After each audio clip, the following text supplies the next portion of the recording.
All right, so I'm just gonna continue just some of the things my grandpa taught me. So like one time I asked him about dialectical behavior therapy, where what they'll do is they'll have someone like sit and meditate.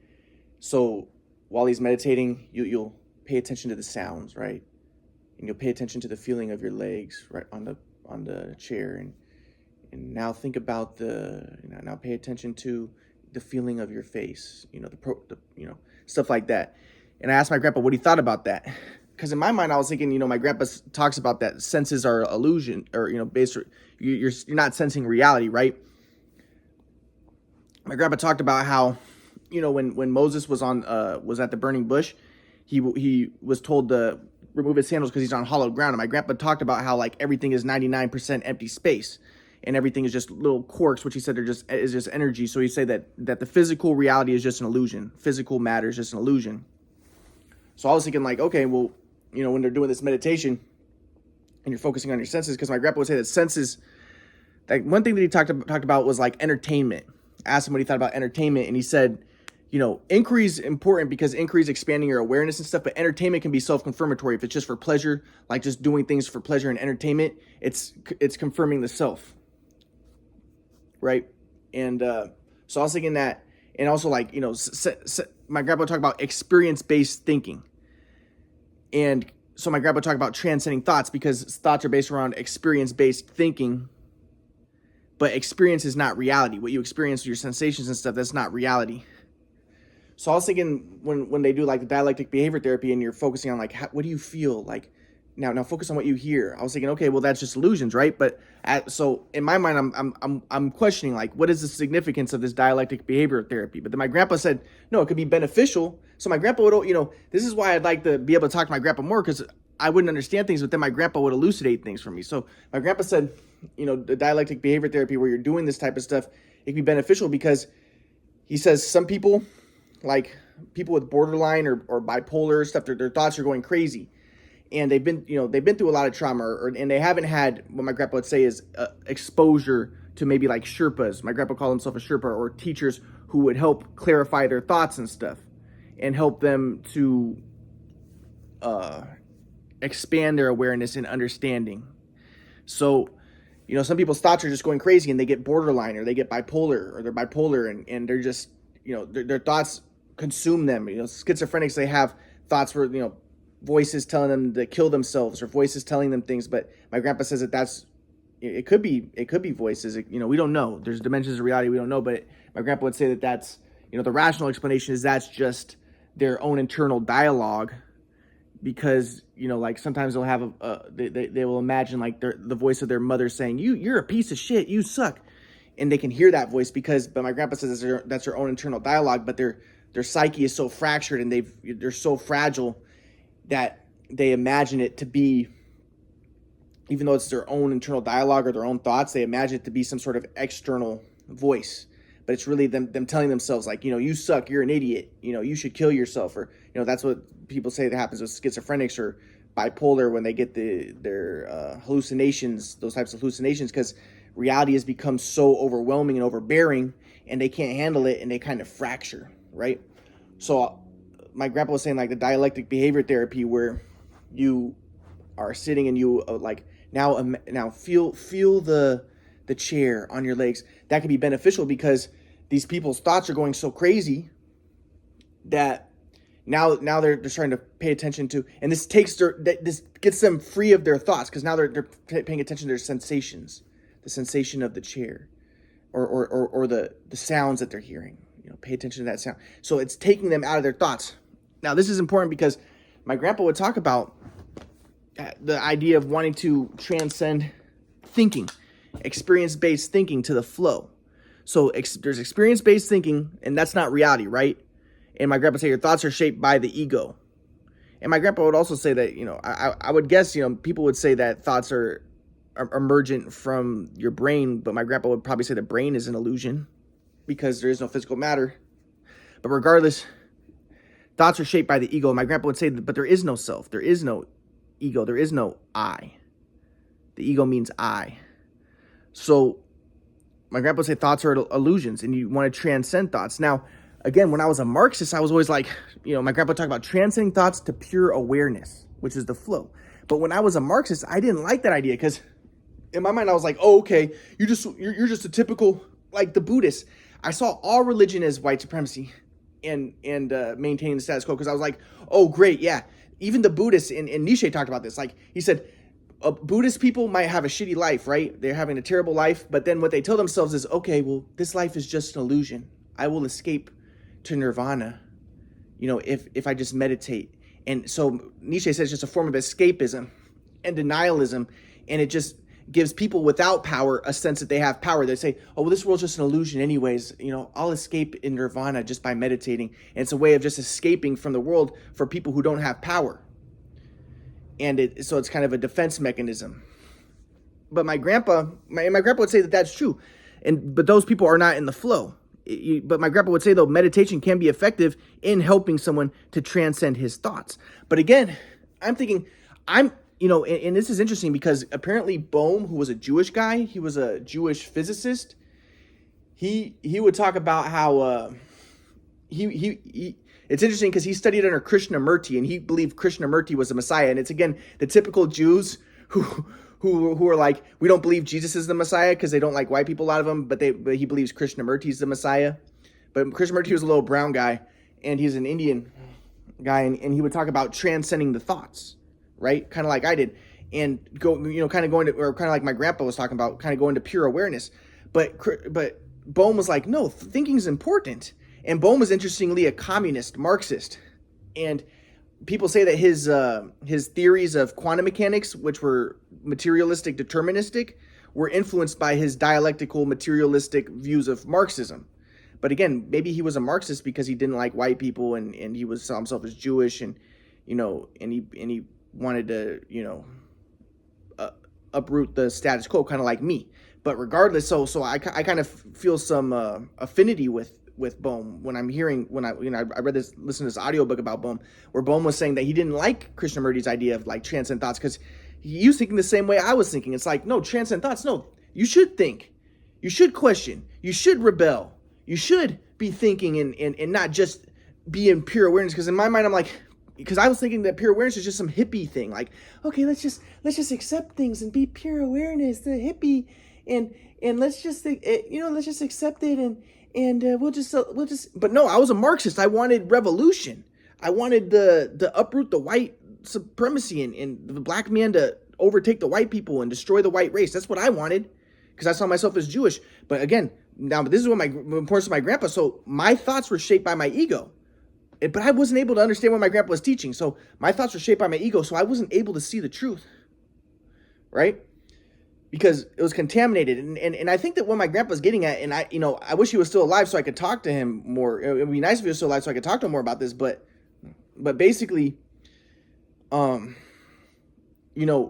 idea is like, when you are in the body, as I say, I think this is the idea. Like they say, only God knows, no man knows. But when you're in the body, you can't know, because your thoughts are limited.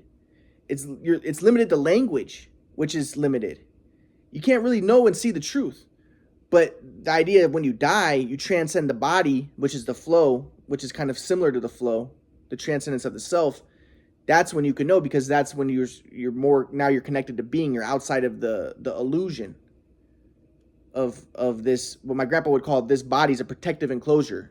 You're breaking free of the protective enclosure. So, but I was like, no, I didn't like my grandpa's idea. He's like, you transcend the thoughts of pure awareness. But I was like, no, transcend thoughts? What are you talking about, transcend thoughts? But now I understand what he's saying, because your thoughts are shaped by your ego, and your thoughts are limited.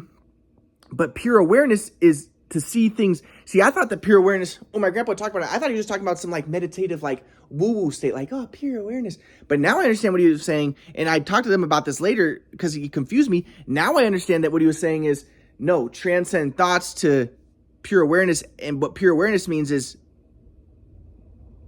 awareness of reality as it is, and not as it appears to be. Is versus appearance, reality versus appearance. And my grandpa would say, my grandpa told me that when he was younger, he lived on a farm in Ohio, I think, with like, he had 12 siblings. And he said that one day he was just like, he was working on the farm, and he said this or something, like he said this to one of his family members. He said, "We are not as we appear to be." And that's the profundity that he was trying to get at, is reality versus appearance. And the experience-based thinking is still appearance. It's not reality.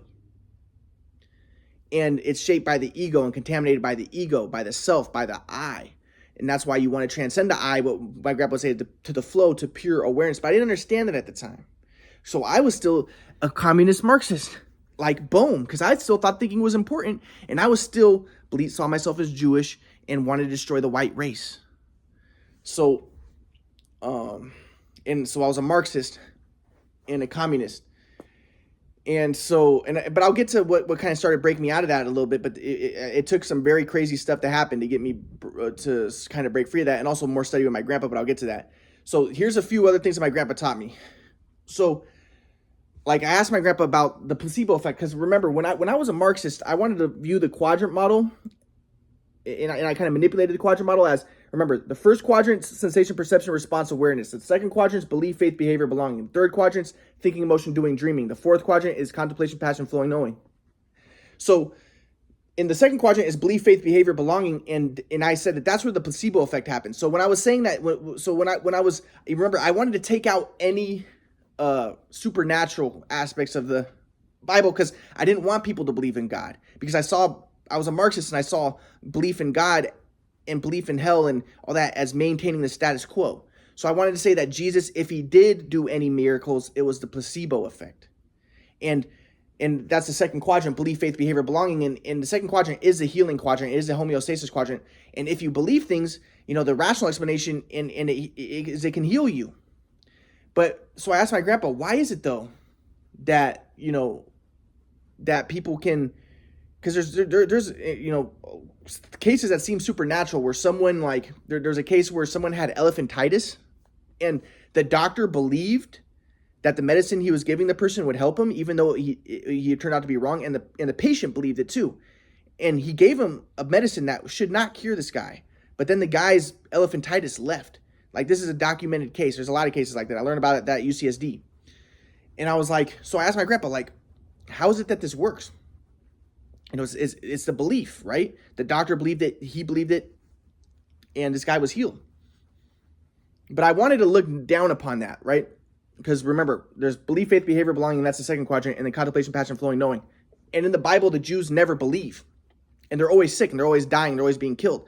And I hated that idea, because, again, this was a biblical religious worldview that I thought was maintain the status quo, that was Nazi. Because I was like, because it's victim blaming. You say, oh, you're sick and stuff because you don't believe, because you're not believing in God, right? You're not in alignment with God. My grandpa would say you're not in the flow, right? But I always saw that as a victim blaming. And again, I think because I saw myself as Jewish, I was very opposed to the idea of victim blaming. So I was in denial of these ideas, these supernatural ideas and these religious and spiritual ideas, and I wanted a more materialistic mindset. And I wanted to be like, no, it's not because of belief, because you're out of the flow or you're not in alignment with God, or that, I wanted to undermine religion, undermine spirituality. So I'm like, no, it's just viruses and it's just genetics, and you get cancer because of your genes, and it has nothing to do with being out of the flow or being out of alignment with God or any of that type of stuff, right? But my grandpa was kind of opposed to that, and I wanted to believe that stuff like cancer comes from genes, your genetics mainly. But I asked my grandpa was like, he didn't really subscribe to that idea, but I was like, but then it's just victim blaming. But my grandpa said, if you believe in like the genetic idea, then you're going to then you don't have any power, and you can't take any responsibility for upgrading your software. You can't take any responsibility at all. But if you can acknowledge that, my grandpa say everything is energy, and you can upgrade your consciousness to the flow, and then you can heal, then you have some,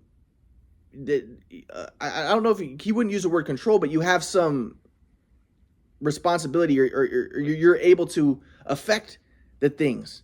And as an existentialist, that's what my grandpa liked. My grandpa was an existentialist metapsychiatrist, and his teacher, Dr. Hora, took it to an extreme where you create everything. But existentialists, they say, don't blame, don't like existentialists. They say they don't they say take responsibility for what happens. Take accountability. Don't say it's because of my genes or it's because of God or it was because of this or because of that.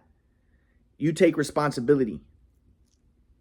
And that's why they get like, that's where the idea like Kierkegaard had of existential angst, because you get anxious, or, you get this angst that you are responsible. You have to take the leap of faith. You're responsible. You're not